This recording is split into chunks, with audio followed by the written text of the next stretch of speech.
I'm Eliza Matthews, 32 years old, and despite building a successful career in finance, I've never been good enough for my father. The annual family reunion dinner was approaching, and I dreaded it more than usual this year. I had bought him a luxury car as a peace offering, hoping things would be different. Little did I know that in my purse was a document that would change everything. By the end of the night, I would finally understand why my father never loved me. Before I share my story, let me know where you're watching from and hit that like and subscribe button if you've ever stood up to someone who refused to see your worth. Trust me, my story might give you the courage you need too.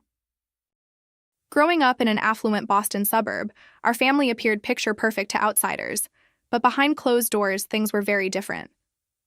My father, Richard Matthews, built his real estate development company from moderate beginnings into a multi-million-dollar corporation.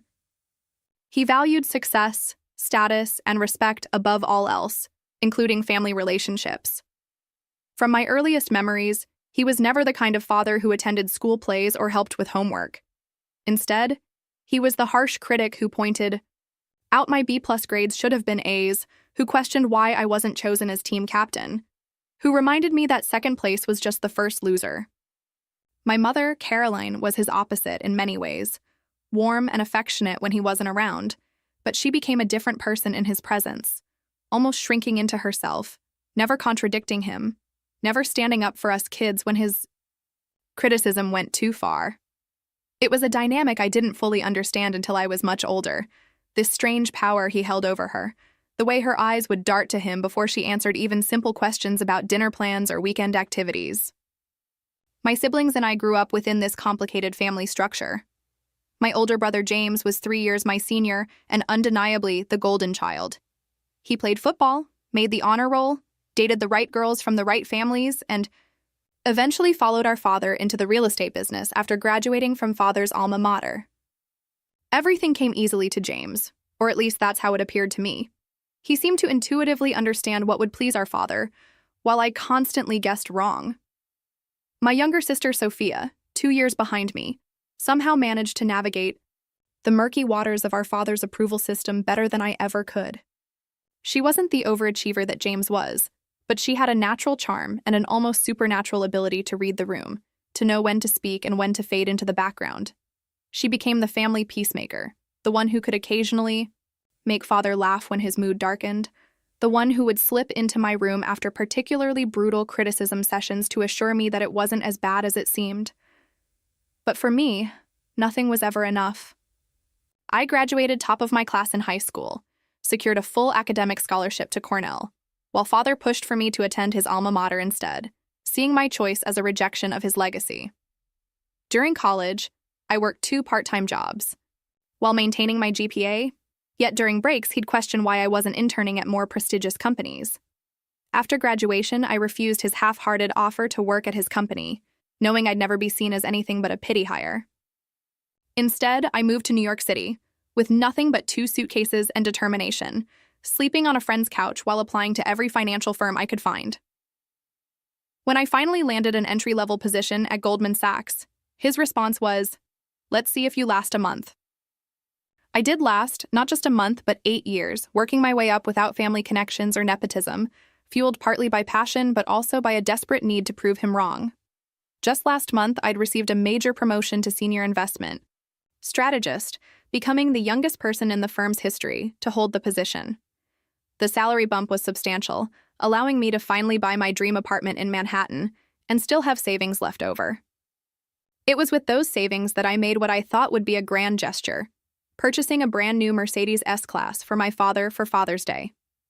In my fantasy, this gift would finally make him see me as successful, as worthy of his approval. The car cost nearly a year's salary, but I convinced myself it would be worth it to finally hear him say he was proud of me. Looking back now, I can see how pathetic that need for validation was, how it had shaped every major decision in my life. My achievements weren't truly for me, but were weapons in an unwinnable war for his affection. When I bought that car, I wasn't just buying a luxury vehicle, I was trying to buy what every child deserves freely, a parent's unconditional love. The annual Matthews family reunion always fell on the last weekend in June, conveniently close to Father's Day. which meant the gathering doubled as a celebration of Richard Matthews's patriarchal status. This year would be no different, except that I had made the decision to finally stand out by purchasing that ridiculously expensive luxury car, a sleek black Mercedes S-Class with all the premium features Father had once mentioned admiring at a country club friend's home. As the date approached, my anxiety spiraled to new heights. I spent 3 weekends shopping for the perfect outfit, something that screamed successful but not trying too hard, feminine but not frivolous, the contradictory mix my father seemed to expect from women in business. I settled on a navy blue, tailored dress from a designer my mother mentioned he respected, with subtle gold jewelry and shoes that were expensive but not flashy. The familiar pattern of preparation felt pathetic, even as I participated in it, the desperate routine of a child still seeking approval at 32. Past reunions flashed through my mind as I packed, each one marked by some form of paternal disappointment. When I was 16 and won the state math competition, he'd questioned why I wasn't focusing more on debate since numbers people are easy to find. When I graduated college summa cum laude, his only comment was that my chosen field was unstable compared to real estate. My first bonus at Goldman resulted in him wondering aloud if finance was really just glorified gambling, and my first promotion led to questions about whether I'd been selected to fill a gender quota. Nothing was ever an achievement on its own merits, always tainted by his skepticism. But this year carried an additional complication, one that had rocked the foundations of my identity just 3 months earlier. A popular genetic testing service, one I'd used out of simple curiosity about my ancestry, had revealed something unexpected. The genetic markers didn't align with being Richard Matthews's biological daughter. After the initial shock and disbelief, I'd quietly pursued a more definitive test, obtaining DNA samples from my father's hairbrush during a brief visit home. The results were conclusive and sat now in a sealed envelope in my purse, a nuclear option I hadn't decided whether to deploy. The discovery explained so much: the lifelong feeling of being an outsider in my own family, the subtle physical differences no one acknowledged, the inexplicable coldness from a man who showed at least basic affection to his other children. I suspected he knew, had always known, and that knowledge had colored every interaction we'd ever had.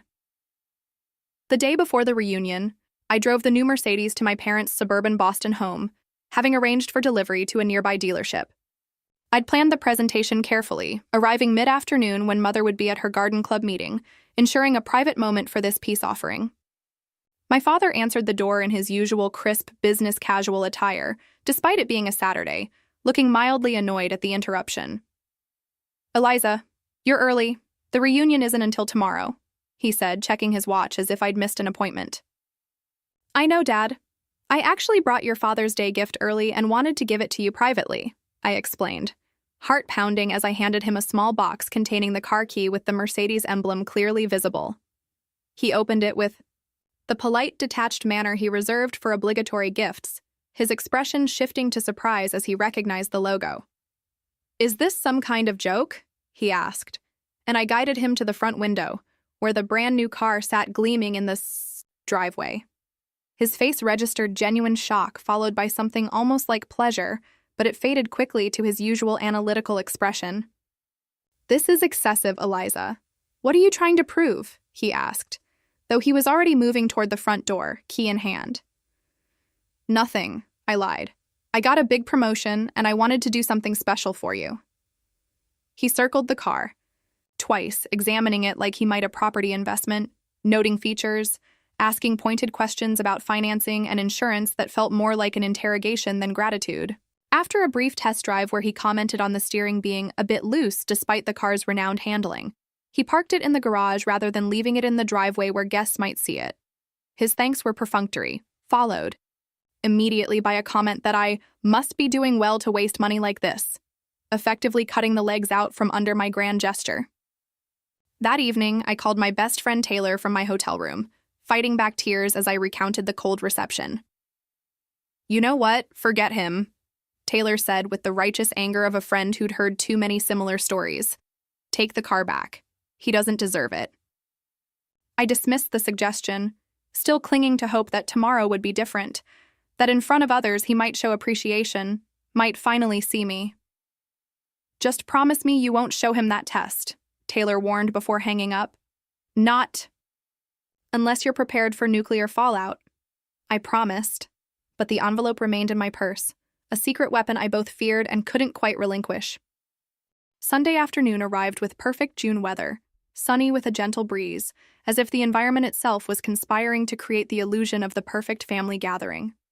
I took the long route to my parents' estate, using the drive to rehearse confident responses to the inevitable questions about my personal life, my career trajectory, my lack of a husband or children at the ancient age of 32. My knuckles were white on the steering wheel as I turned onto the familiar maple-lined driveway, already half filled with luxury cars belonging to extended family and my father's business associates, who somehow always made the invite list for supposedly intimate family gatherings. I spotted the Mercedes I'd gifted him prominently displayed near the front entrance rather than in its garage spot from yesterday, strategically positioned where arriving guests couldn't miss it. Taking a deep breath, I smoothed my dress, checked my makeup one final time, and strode toward the imposing front door with the practiced confidence I'd developed in boardrooms filled with men who underestimated me. Mother answered, her face lighting up with genuine warmth as she embraced me, whispering, "You look beautiful, darling," before adding her standard, "Your father's in the back garden with the Peterson group," as if issuing a weather warning. The grand foyer was already crowded with relatives, the usual mix of actual family and my father's carefully curated collection of connections who were treated as honorary members of the Matthews clan. Aunt Linda, mother's sister, approached, immediately with air kisses and rapid-fire questions about my love life, while Uncle George offered a hearty handshake and a booming, "There's our Wall Street wizard," which I knew would irritate my father if within earshot. Cousins, second cousins, and family friends swirled around in predictable patterns. The same conversations repeated annually with minor updates, everyone performing their assigned roles. In the Matthews family theater, my father's entrance was exactly as choreographed as I expected, walking in from the garden with 3 business associates, all laughing at something surely only moderately amusing but treated as hilarious due to the speaker's net worth.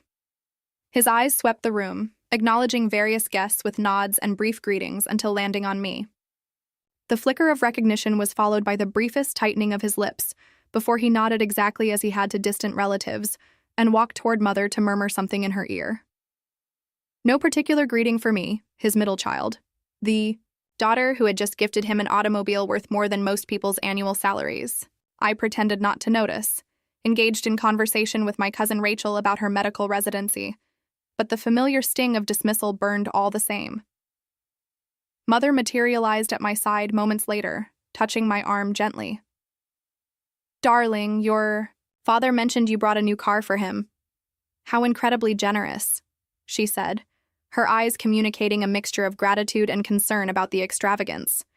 "Please come say hello to the Stevensons. They just got back from a financial conference in Singapore and would love your insights."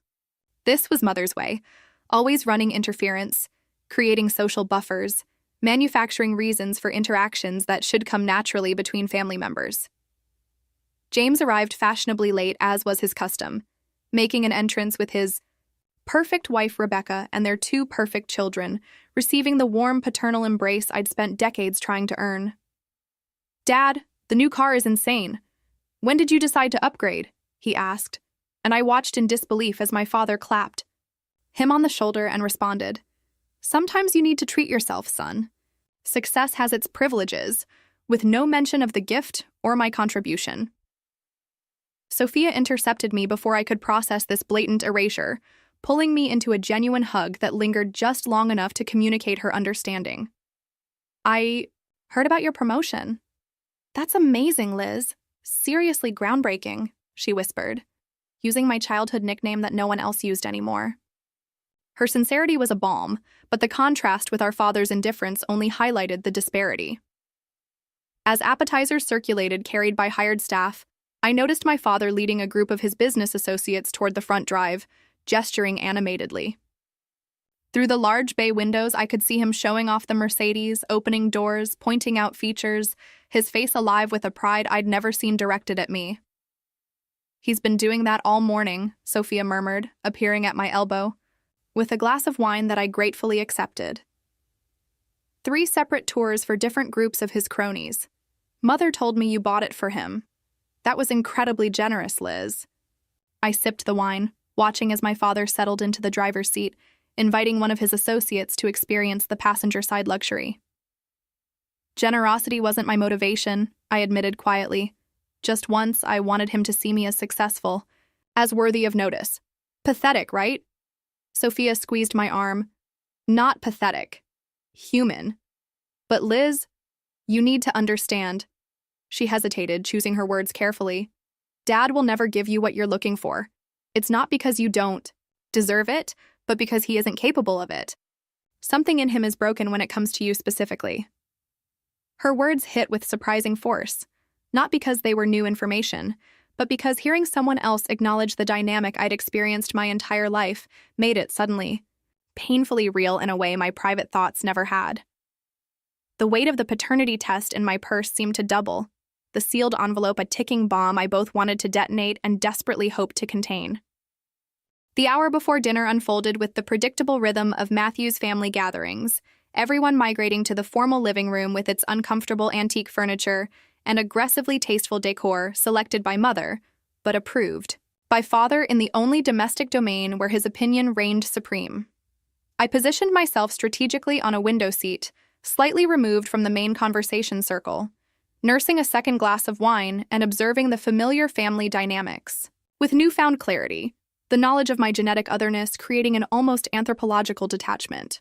James naturally commanded the center of attention, regaling the assembled family with tales of his latest real estate acquisition, a struggling shopping complex he planned to transform into luxury condominiums. The initial investment looked risky to my partners, but I saw the potential everyone else missed, he explained, with our father nodding approvingly from his leather armchair throne.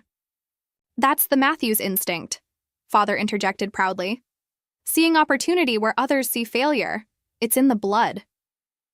The irony of his statement wasn't lost on me, the phantom weight of the envelope in my purse growing heavier with each blood-related claim. The conversation shifted inevitably in my direction as James concluded his self-congratulatory monologue. Eliza, Richard tells me you've moved up at your firm, my Uncle Robert remarked, genuine interest in his voice. Senior investment strategist, isn't it? Impressive for someone your age. Before I could respond, Father cleared his throat. It's a good stepping stone position. The financial sector is volatile, though, always has been. Not like having something tangible like property. He turned toward James.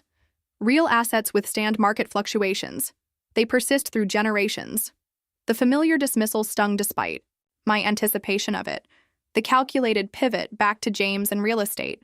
The implied inferiority of my chosen career path. Actually, I began, summoning the professional voice I used in difficult client meetings. My division generated 38% returns last quarter, outperforming the market by 22 points during significant volatility. Our risk assessment model, which I developed, has been adopted company-wide. A moment of impressed silence followed before Father responded with a dismissive wave. Numbers on paper. When the next recession hits, we'll see how that holds up. He turned to his business associate.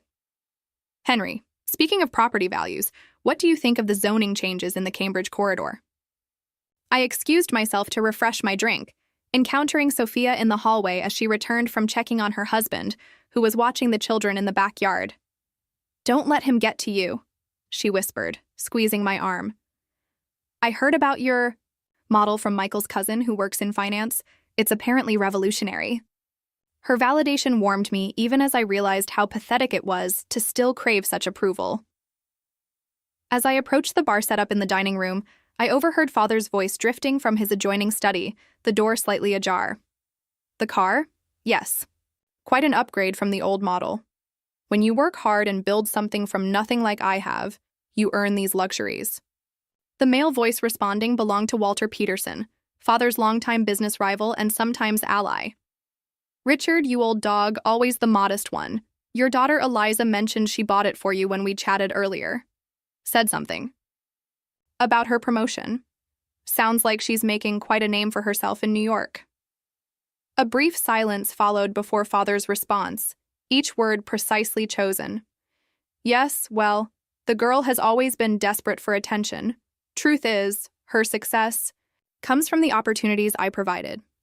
Private schools, college connections, the fundamental understanding of business I instilled in all my children. The car is just her way of showing she's finally applying what I taught her. The casual erasure of my accomplishments, the rewriting of my hard-fought independence as somehow stemming from his influence when he'd offered nothing but criticism, sent a shock of anger through me so intense I nearly dropped my glass. The conversation continued, Father describing how he'd always pushed Eliza harder than the others because she needed that extra discipline, painting himself as the architect of achievements he'd actively dismissed.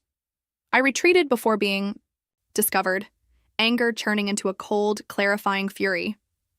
In the main hallway, James intercepted me, his expression uncharacteristically serious. Eliza, a word? He guided me toward a quiet corner near Mother's prized orchid display. Dad mentioned you've been asking Mother strange questions about her college years. What exactly are you digging for? His directness caught me off guard.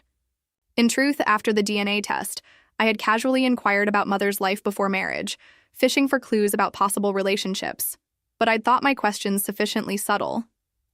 Just getting to know her better, I replied carefully. Women in her generation didn't get many opportunities to build their own identities before marriage and children.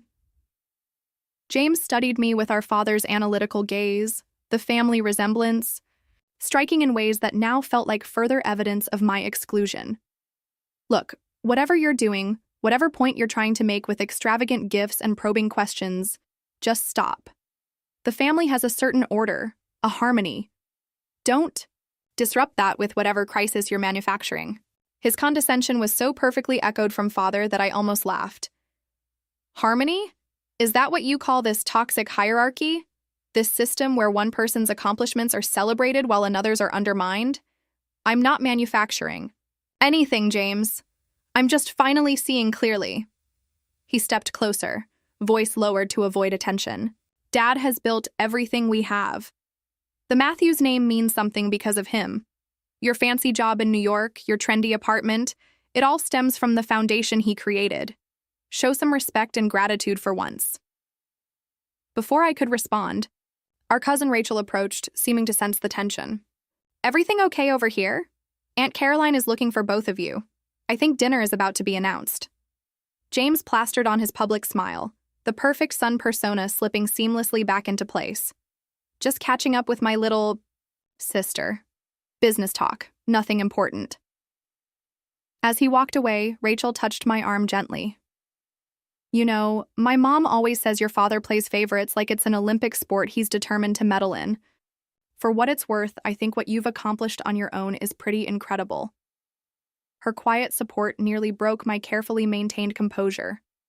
I'd spent so many years convincing myself that the problem was my perception, not reality, that having someone else acknowledge the dynamic felt paradoxically both validating and devastating. The dinner bell chimed, Mother's signal for everyone to begin moving toward the formal dining room. I lingered behind, fingers brushing the outline of the envelope in my purse, weighing options, consequences, scenarios. Part of me wanted to leave immediately, to withdraw from this charade of family unity, to protect myself from the inevitable wounds the evening would inflict. But a stronger, perhaps more masochistic part refused to retreat, determined to see this through, to finally confront the lifetime of rejection with the physical evidence of its root cause. I checked the envelope one final time, confirming the test results remained safely sealed inside, then straightened my shoulders and moved toward the dining room, steeling myself for the performance ahead. The Matthews formal dining room had always struck me as a perfect metaphor for our family, with its imposing mahogany table that seated 20 people yet somehow still felt coldly impersonal. The ancestral portraits watching judgmentally from walls and the elaborate place settings that prioritized appearance over comfort, just like everything else in my father's carefully constructed world.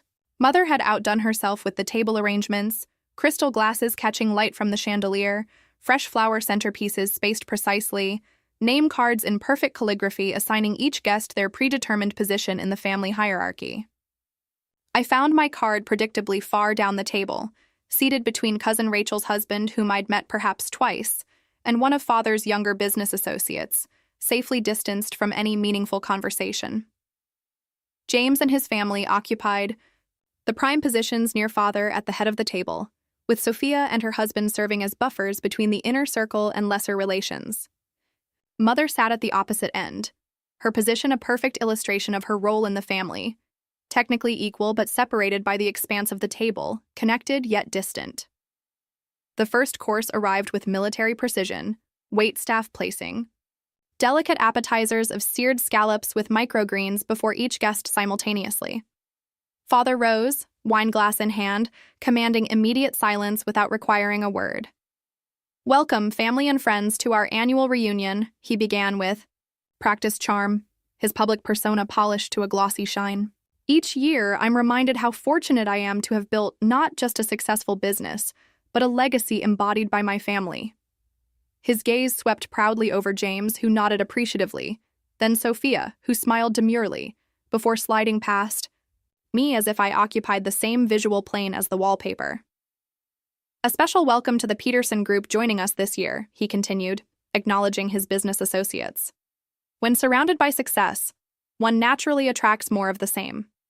The toast continued with Father highlighting James's recent business expansion, Sophia's community board appointment, and ending with a pointed comment that family success comes from embracing proven pathways rather than unnecessarily challenging traditions, his eyes finally landing briefly on me with unmistakable meaning.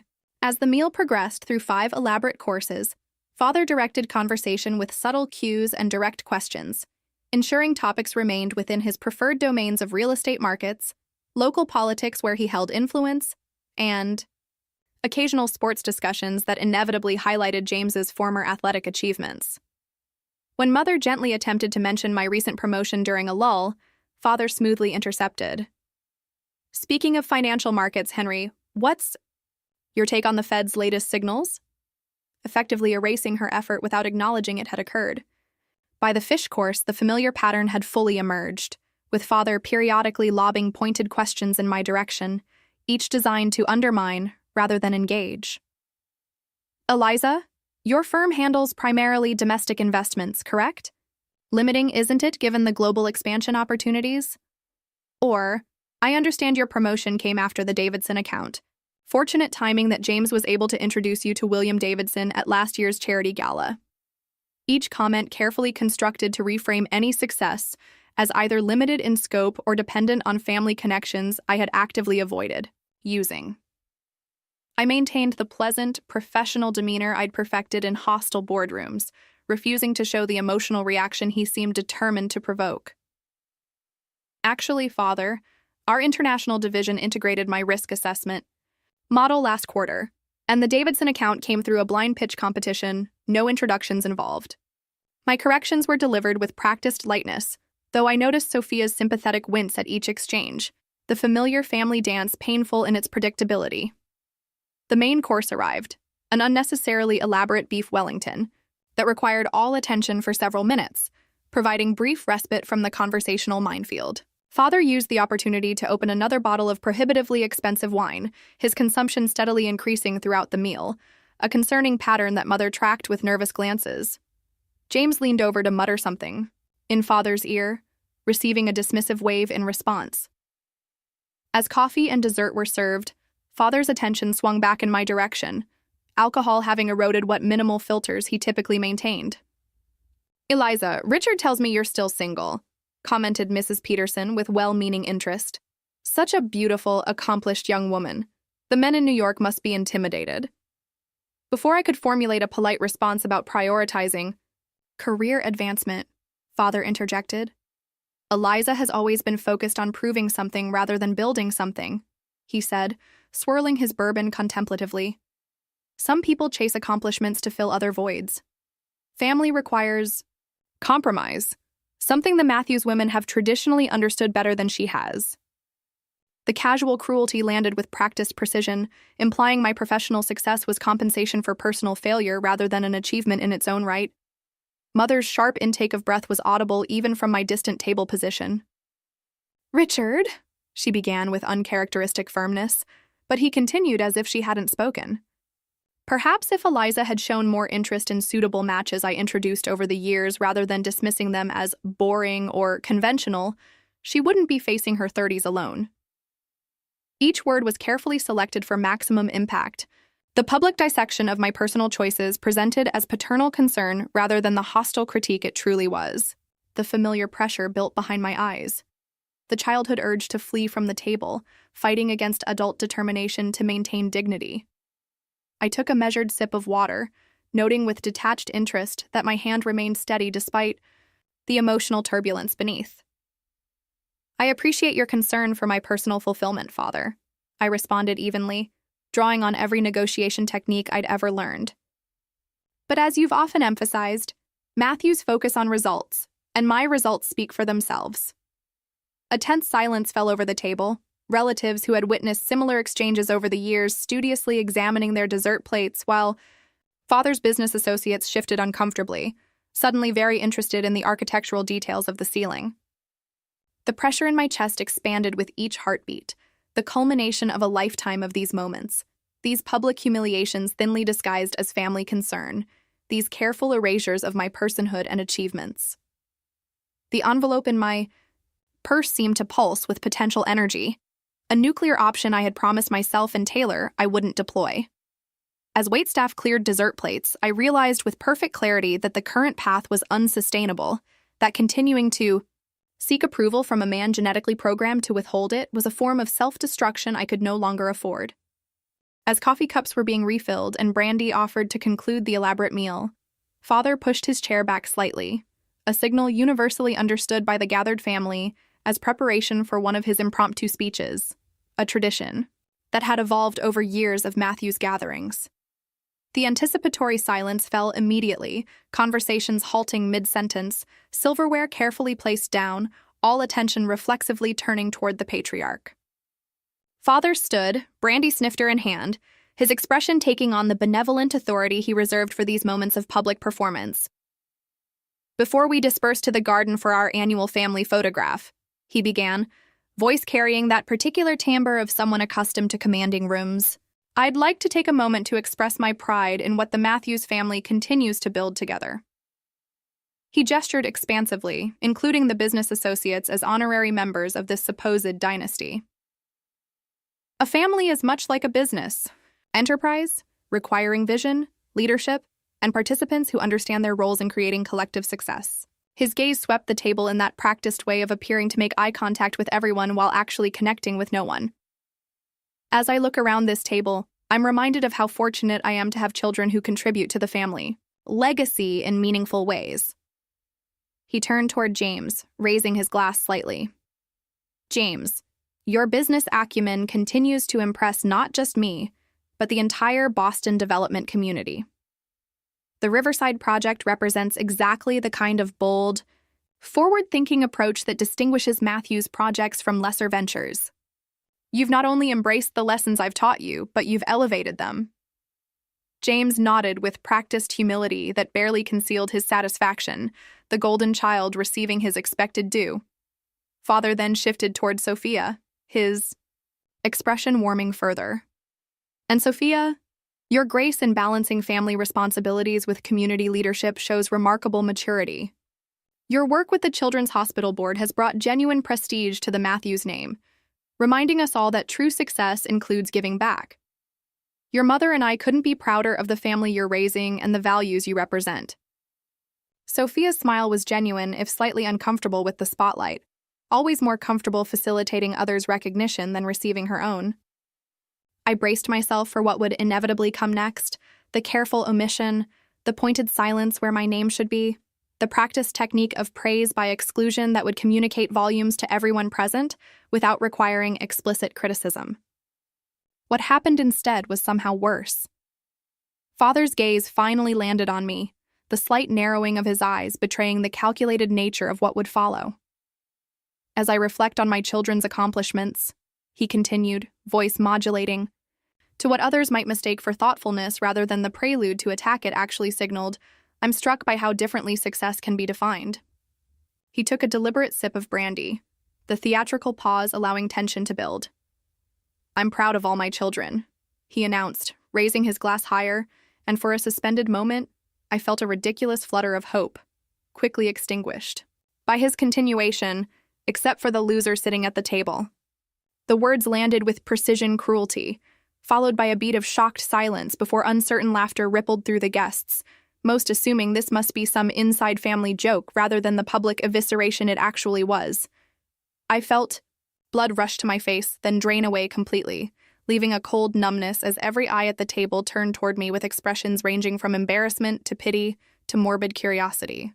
Father continued as if he'd made a mild joke about the weather. Some people measure success by titles and salaries, by superficial achievements that look impressive on paper, but lack substance and staying power. True success comes from continuing family traditions, from building upon foundations rather than constantly seeking to prove individual worth at the expense of collective strength. The deliberate vagueness of "some people" fooled no one, the target of his remarks crystalline in its clarity. Mother's face had gone completely white, her knuckles bloodless around her napkin, while James looked smugly satisfied and Sophia openly mortified. Cousin Rachel reached across her husband to touch my arm in silent support, but I barely registered the gesture. My entire consciousness narrowed to a pinpoint focus on the man at the head of the table who had just confirmed what the DNA test had already told me, that I was fundamentally separate, other, not truly part of this family in his eyes. For 20 seconds that stretched like hours, I remained frozen, experiencing the physical sensations of humiliation with clinical detachment, the burning face, the constricted throat, the accelerated heartbeat, the fight or flight response flooding my system with adrenaline. A lifetime of similar moments flashed through my consciousness, a continual slideshow of public corrections, subtle undermining, achievements reframed as failures, each building upon the last to create the summative message that I was fundamentally insufficient, unworthy of the name I carried, the name that genetic science had recently confirmed wasn't actually mine to claim. As Father concluded his speech with some platitude about family unity that rang hollow after his pointed exclusion, something shifted irrevocably within me, a final thread severing between the desperate child seeking approval and the adult woman, who suddenly saw with perfect clarity the futility of that lifelong quest. The weight of the envelope in my purse transformed from burden to liberation, its contents no longer a shameful secret, but a key unlocking the prison of false expectations. I'd occupied my entire life. The room remained suspended in uncomfortable tension, waiting for my reaction, perhaps expecting tears or a hasty exit as had happened in previous years, the predictable conclusion to the familiar family drama. Instead, I felt a strange calm descend, a clarity of purpose crystallizing around the decision that had perhaps been inevitable from the moment the test results arrived. Without fully planning the action, I found myself standing, the movement so smooth and deliberate that it commanded immediate attention, conversations halting mid-sentence as all eyes turned toward me with expressions ranging from curiosity to apprehension, the latter primarily from those who had witnessed previous Matthews family confrontations. My champagne glass remained on the table, deliberately not raised, the symbolism of my refusal to toast unmistakable. I smoothed my dress with steady hands, surprising myself with the absolute calm that had replaced the earlier turmoil, as if I'd passed through a storm into its peaceful eye. "Thank you, Father, for that illuminating speech," I began, my voice carrying clearly without effort, the professional tone I'd perfected in boardrooms serving me well in this unexpected moment. I've spent 32 years trying to earn approval. That was never going to be granted, measuring myself against standards that mysteriously shifted whenever I approached meeting them. Today, I finally understand why. The room had gone completely still, the kind of weighted silence that precedes significant moments. Mother's face a mask of alarm, while Father's expression darkened, with the recognition that this script wasn't following his expected pattern. "For those keeping score," I continued with deliberate lightness that belied the magnitude of what was coming, "I graduated top of my class from Cornell, built a career without family connections, and recently became the youngest senior investment strategist in my firm's history. By most objective measures, hardly the definition of a loser." I allowed my gaze to sweep the table, establishing brief eye contact with several relatives who nodded slightly in acknowledgement before returning my attention to Father. But success, in Richard Matthews' world, has never been about objective achievement, has it? It's about conformity to his specific vision, about reflecting glory back upon him rather than creating one's own light. I reached for my purse with deliberate calm, aware that every movement was being closely observed, the unusual spectacle of the compliant middle child finally breaking rank too compelling to ignore. "I bought you a car worth more than most people. Make in a year?" I said directly to father, whose face had settled into the cold mask he wore when business negotiations weren't proceeding to his advantage. Not because you needed it or even particularly deserved it, but because I still harbored the childish hope that a grand enough gesture might finally bridge whatever mysterious gap has existed between us my entire life. From my purse, I withdrew the envelope containing the paternity test results, the paper now seeming almost mundane considering the weight of information it contained. For 3 decades, I've blamed myself for your inability to show me the same affection you show James and Sophia.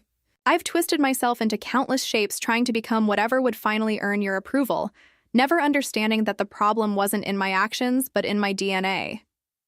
A collective intake of breath circled the table as the implication. Of my words registered, Mother's face draining of remaining color, while James straightened with sudden alertness. I placed the envelope precisely in the center of the table, my movements measured and deliberate. "For you, Dad.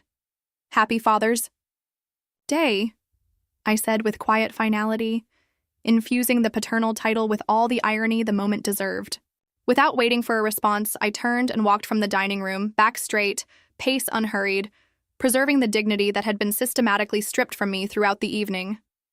The shocked silence held until I reached the foyer, followed by the immediate eruption of multiple conversations, questions overlapping into unintelligible noise. I continued outside without hesitation, the evening air cool against my flushed skin, the path to the driveway illuminated by decorative lanterns that created pools of light in the gathering dusk. The Mercedes sat where Father had positioned it for maximum visibility, gleaming black paintwork reflecting the house lights, a symbol of everything I'd been trying to purchase with money that should have been invested in my own peace instead. The decision wasn't conscious so much as inevitable, my hand finding the spare key fob I'd kept in my purse, the remote unlock responding with a gentle chirp that seemed inappropriately cheerful for the moment. I slid into the driver's seat, the leather interior still carrying the new car smell mixed with the faint trace of Father's cologne, an olfactory reminder of his brief possession that would soon fade. Through the windshield, I could see figures appearing at the dining room, windows, silhouettes gesturing animatedly, the family drama now fully unleashed by my departure and revelation. The engine purred to life with expensive precision, the dashboard illuminating with welcome lights as if nothing momentous had occurred, as if this were simply another drive rather than a definitive break with 32 years of emotional servitude. As I reversed down the driveway, I caught a glimpse of the front door flying open, Father's figure framed in the light, one hand clutching what appeared to be the opened envelope, his mouth open in what might have been my name but was lost beneath. The gentle rumble of the German-engineered engine. The symmetry struck me as I accelerated away, the luxury car he had showcased to associates while minimizing my contribution now physically removed, just as he had attempted to minimize my existence for 3 decades, both acts of erasure meeting in perfect narrative balance. The realization solidified what had been intuitive action into conscious decision, the reclamation of the gift paralleling the reclamation of self-worth I was simultaneously undertaking, both unburdened by expectations of gratitude that had never been forthcoming. In the rearview mirror, the Matthews estate receded, growing smaller with each second, its grandeur diminishing with distance just as its emotional hold on me weakened with each rotation of the wheels carrying me away.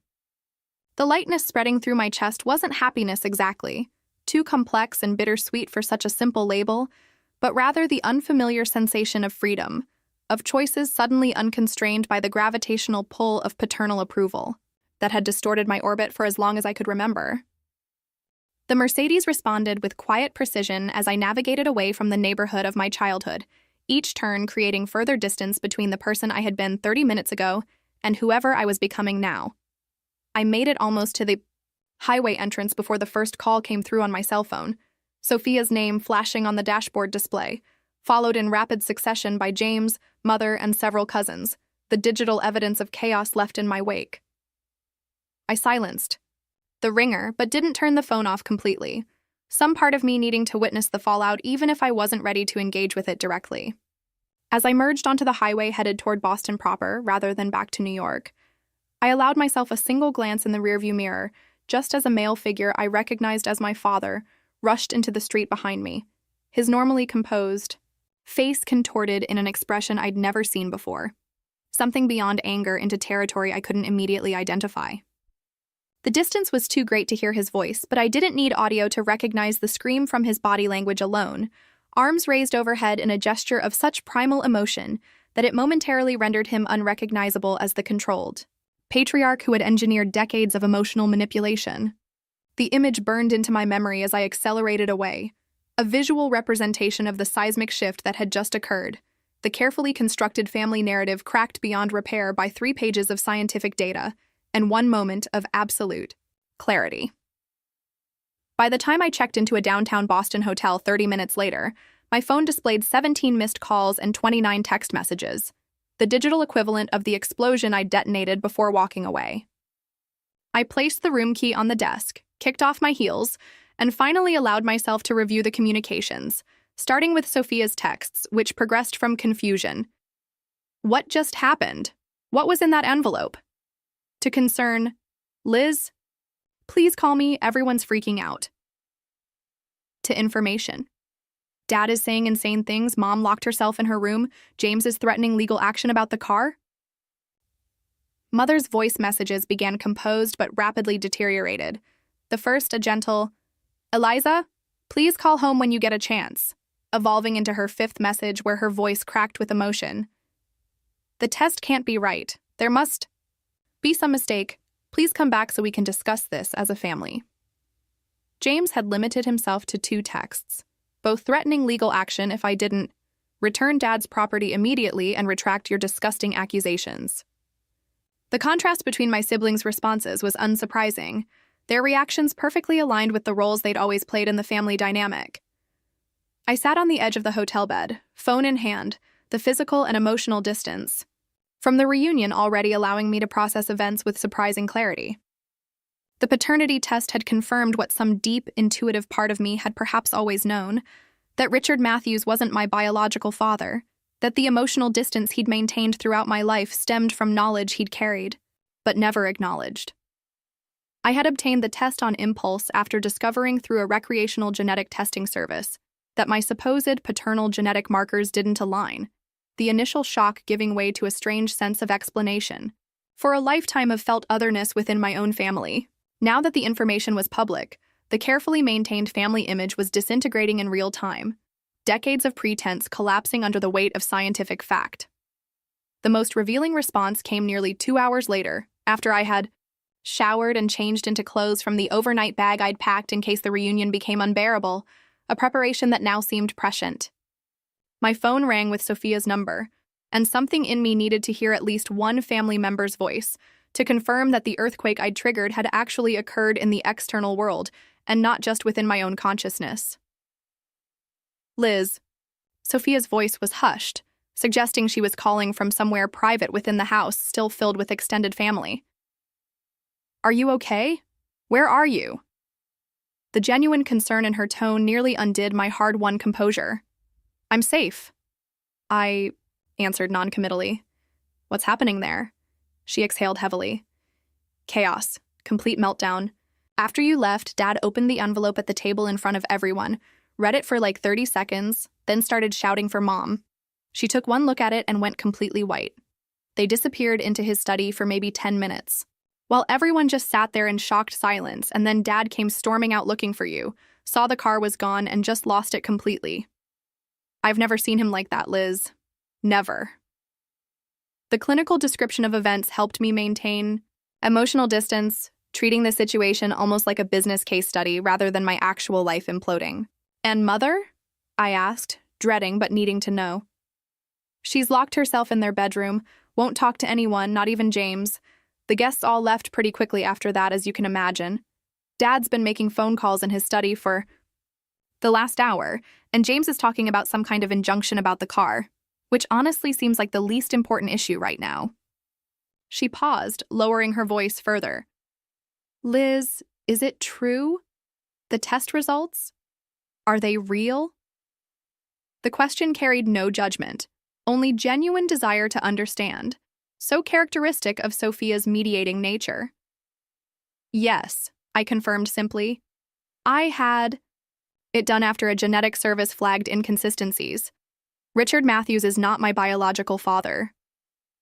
Saying the words aloud to a family member made them suddenly, viscerally real in a way that privately knowing hadn't. "Did you know who is?" she asked softly. "The test doesn't identify that, only confirms the negative match with the sample I provided from father's hairbrush," I explained, the technical details easier to discuss than the emotional implications. But given the timing and mother's reaction, I'm guessing it was someone from before she married father. Sophia was quiet for a moment before asking the question that revealed she understood the situation with her usual emotional intelligence. "How long do you think he's known?" The question cut to the heart of everything, the central betrayal not being the biological truth but the decades of emotional punishment for a circumstance beyond my control. "His entire life with me," I answered with certainty that surprised. "Even myself." "It explains everything, Sophia. Every criticism, every comparison, every impossible standard. He wasn't trying to make me better. He was punishing me for existing." The truth of this assessment settled between us, neither needing to articulate the countless examples that supported it. "I need to go," Sophia said suddenly. "James is coming upstairs, and I don't want him to know we're talking. Just please, text me that you're safe, wherever you are. And Liz? Whatever happens next, I love you exactly the same. This changes nothing between us." Her words lodged in my chest, the unexpected affirmation cracking the protective numbness I'd maintained since leaving the house. After hanging up, I moved to the hotel window overlooking Boston Harbor, the city lights reflecting on dark water, the view simultaneously familiar and strange, much like my own reflection in the glass. Somewhere in that city was the man who had shaped my childhood through calculated absence of affection, and potentially also the unknown man whose genetic material I carried. The symmetry of these two fathers, one present but emotionally absent, one completely unknown but biologically connected, created a strange sense of balance, as if the universe had finally provided explanation for the perpetual sense of misalignment I'd carried throughout my life. As midnight approached, a final text arrived from an unexpected source, Mother's private number rarely used for direct communication. "I never meant for you to find out this way. It wasn't an affair. There was someone before your father in college. When I discovered I was pregnant, your father offered to marry me anyway, to give you his name. Please believe he tried to love you as his own. Some men simply cannot separate their feelings from biology. I failed you both by pretending the truth. Didn't matter. Can we meet tomorrow? Just us? There's so much you deserve to know." The message confirmed what I had already intuited, but added layers of complexity I hadn't considered, casting my father simultaneously as both villain and victim of his own limitations. My mother as both deceiver and trapped young woman, making impossible choices in an era less forgiving than our own. I placed the phone on the nightstand without responding, emotional exhaustion finally overtaking the adrenaline that had carried me through the evening. Tomorrow would require decisions about how much truth I wanted, how much connection I could salvage or was worth salvaging, and what shape my life would take now that the central organizing principle of earning paternal approval had been definitively removed. For tonight, I allowed myself the luxury of emotional shutdown, of dreamless, sleep untroubled by the lifetime of questioning that had preceded this day of answers. The week following what my mind had categorized as the revelation unfolded with the strange dual quality of moving both excruciatingly slowly and dizzyingly fast, each day bringing new information that simultaneously clarified and complicated my understanding of my place in the world. The morning after my dramatic exit, I met Mother at a small cafe far from family haunts, her appearance shocking me with its vulnerability, the carefully maintained Matthews matriarch facade completely absent, replaced by a woman who looked both older and more authentically human than I'd ever seen her. "His name was Thomas Keller," she began without preamble once our coffee arrived, her fingers trembling slightly around the porcelain cup. "We met junior year at Wellesley. He was at MIT studying engineering. Brilliant, kind, completely wrong. For a girl from my background according to my parents. When they discovered our relationship, they forbade it immediately. 2 months later, I met your father at a charity function, the appropriate match everyone approved. The story unfolded like a period film. A young woman pressured to abandon genuine connection for social advancement, discovering her pregnancy only after the relationship had been forcibly ended. Richard Matthews offering marriage partly from genuine affection and partly from calculated assessment of how Caroline's family connections would benefit his business ambitions. He promised to raise you as his own, Mother explained, her eyes focused on some middle distance where the past still lived. And I believe he truly intended to keep that promise. But from the moment you were born, you had Thomas's eyes, his expressions, his way of questioning everything rather than simply accepting what was told to you. Richard tried in his way, but every time he looked at you, he saw another man's child, physical proof of my life before him. The revelations continued over 3 hours, details of a history I'd never suspected unfolding with painful clarity, explaining the family dynamic that had shaped my existence. My biological father had never known about me, had moved to California, after graduation, built a successful engineering firm, married, had 3 children who were technically my half-siblings. Mother had tracked his life from afar through alumni newsletters and, in recent years, social media, but never contacted him, honoring the promise made to Richard that the past would remain buried, that I would be a Matthews in name if not in blood. By our 3rd coffee, we had progressed to the most difficult question. Why didn't you ever protect me? I asked, the accumulated hurt of decades compressing into this single query. You saw how he treated me compared to James and Sophia. You watched him systematically undermine every achievement, every attempt to earn his approval. How could you let that continue for 30 years? Her face crumpled with a grief so raw it momentarily overrode my anger. I failed you, she acknowledged, no excuses offered. Each time I considered telling you the truth, revealing why he couldn't give you what you deserved, the moment seemed wrong, the potential damage too great. Then time passed, and the lie grew larger, harder to correct. I told myself you were strong, resilient, that you were building a life independent of his approval. I didn't realize until yesterday how much that pursuit still drove you. The conversation ended with no neat resolution, only the beginning of a more honest relationship that would require years to rebuild on truthful foundation. The following day brought another seismic shift when I received an email from Thomas Keller, my biological father, responding to the message I'd sent after confirming his identity through public records. His reply was cautious but kind, expressing shock at learning of my existence, requesting time to process this information, but also genuine interest in connecting when he had absorbed the reality of a daughter he'd never known existed. I see from your email signature that you work in finance in New York, he wrote in his initial response. Ironically, I'll be in Manhattan next month for a conference. Perhaps we could meet for coffee if you feel comfortable doing so.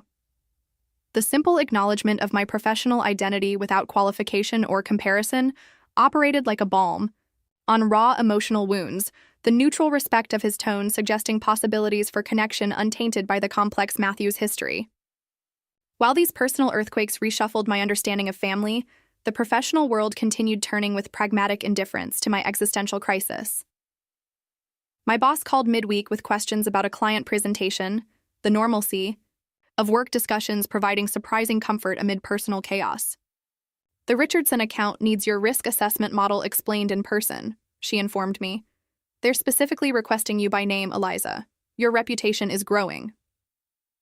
The acknowledgement of professional value independent of family connections reinforced what should have been obvious all along, that my worth existed separate from the Matthews name or approval, anchored in abilities and character entirely my own. Richard made his first direct contact 6 days after the reunion via his attorney, a coldly formal letter requesting return of the Mercedes and threatening legal action regarding defamatory statements made in public regarding paternity. The contrast between this response and Thomas's cautious but humane email crystallized everything I needed to know about both men, genetics suddenly seeming far less relevant than character in determining true parentage. I instructed my own attorney to arrange return of the vehicle while making clear that DNA evidence was, by definition, not defamatory. James maintained radio silence, his loyalty to father unsurprising given their genuine biological connection and shared worldview. Sophia, however, called daily, our relationship deepening through honest conversations about family dynamics we'd both observed, but never previously discussed openly. He's been controlling the narrative our entire lives, she observed during one late-night call, making us compete for approval that was never equally available. I benefited from that system, but I always saw how it hurt you. I'm sorry I didn't stand up for you more. Her acknowledgement helped heal wounds I hadn't realized still festered, the validation of my experience from someone who had witnessed it firsthand, oddly more powerful than any test result could be. 6 months after the revelation, the landscape of my life had transformed in ways both subtle and profound. Weekly therapy sessions helped untangle the complex web of conditional love and performance anxiety that had driven my achievements, allowing me to recognize genuine accomplishment separate from desperate approval seeking. My relationship with Mother evolved into something more authentic, her careful performance of perfection abandoned in favor of honest, sometimes painful conversations about choices, consequences, and the complex love that had always existed beneath the Matthews family. Theater. I met Thomas Keller for the first time at a quiet restaurant near Central Park. The strange experience of seeing my own expressions and mannerisms mirrored in a man I'd never met both unsettling and oddly comforting. You have my mother's analytical mind, he observed over dessert, hours into a conversation that flowed with surprising ease. But that spark when you talk about market patterns, that's apparently from my side. Our relationship developed cautiously, both respectful of its unusual beginning, neither expecting immediate father-daughter closeness, but building connection, through shared intellectual interests and discovery of genetic commonalities that explained lifelong traits I'd never seen reflected in the Matthews family. The final piece of this transformed life mosaic fell into place at Thanksgiving, when I accepted Sophia's invitation to dinner at her home rather than the traditional gathering at our parents' estate. Richard had declined to attend when informed of my presence, his continued rejection now producing more pity than pain, his limitations increasingly apparent as my own healing progressed. He can't change, Sophia explained as we prepared dessert together, her children playing in the next room with her husband. Not won't. Genuinely can't. His entire identity is built around certainties that your existence challenges. The observation carried no judgment, simply recognition of the immovable reality we'd both accepted. After dinner, Mother called, her voice stronger than I remembered from childhood, the performative perfection replaced by authentic engagement. I'm proud of you, Eliza, she said simply. Not for your job or your address or anything you've achieved, though those things are remarkable. I'm proud of who you are, your resilience, your capacity to build truth from deception. I should have said that every day of your life. The words I'd sought from Richard for 3 decades, freely given by the parent who had always loved me despite her flaws, landed with healing force precisely because they came without conditions or qualifications. As I ended the call, I realized the most profound truth of this 6-month journey, that family transcended genetics and legal definitions, comprising instead those who saw you clearly and loved you anyway, who honored your authentic self rather than demanding performance of assigned roles. The luxury car I'd purchased as desperate offering to a father figure who could never truly accept me had been reclaimed and subsequently sold, the funds invested in my future rather than squandered on illusory approval. More importantly, I had reclaimed the emotional energy previously exhausted on an unwinnable quest for validation, redirecting it toward relationships that nourished rather than depleted, toward work undertaken for passion rather than proof of worth, toward building a life measured by internal fulfillment rather than external recognition. The journey from that fateful family dinner to this new equilibrium hadn't been linear or simple, each day bringing fresh challenges and occasional setbacks, but the trajectory remained consistently toward healing rather than further damage. Perhaps the most meaningful measure of growth came not from grand revelations, but from quiet Tuesday mornings when I awoke without immediately assessing my worthiness, when accomplishments were celebrated for their intrinsic value rather than their potential to finally earn paternal approval, when life was lived from authentic foundation rather than performative desperation. As this Thanksgiving evening ended, I realized that while the mystery of my paternity had been solved, the more significant discovery was that its importance had diminished with each step toward self-acceptance. The question of whose blood I carried mattering far less than whose values I chose to embody, whose love I accepted as genuine, whose truth I claimed as my own. Have you ever discovered that your true family isn't always defined by blood? Sometimes the people who should love us unconditionally are the ones who hurt us most deeply. I'd love to read your thoughts in the comments below about how you've created your own chosen family or stood up to those who couldn't see your worth. If my story resonated with you, please hit that like button, subscribe to hear more journeys of healing, and share with someone who might need to be reminded that their value doesn't depend on anyone else's validation. Thank you for listening. And remember, sometimes taking back your power means walking away from people who never deserved it in the first place.